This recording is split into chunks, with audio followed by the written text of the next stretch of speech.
வணக்கம் நண்பர்களே, எப்படி இருக்கீங்க? நான் வேலைக்கு கிளம்பிட்டேன். முதல் நாள் வேலை.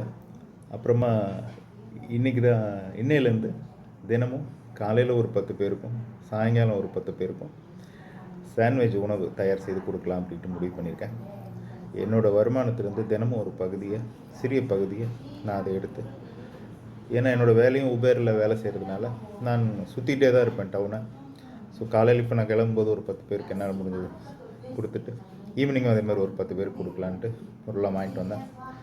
அப்புறம் எல்லாம் ஃபுட்டுக்கு 10 பேருக்கு சாண்ட்விச் செஞ்சுட்டேன். மறுபடியும் ஈவினிங் ஒரு 10 பேருக்கு செஞ்சு கொடுப்பேன். இது நம்ம இதுக்காக பெருமைப்படுத்துறதுக்காக சொல்லலை. நம்மளால் முடிஞ்சது நம்மளும் இல்லாதவங்களுக்கு செஞ்சோம்னா கடவுளோட பரிபூர்ண அனுகிரகம் நமக்கு நிச்சயமாக கிடைக்கும், நம்ம குடும்பத்துக்கு கிடைக்கும், எல்லாருக்கும் கிடைக்கணும்னு தான் நானும் பிரார்த்திக்கிறேன். நன்றி, வணக்கம்.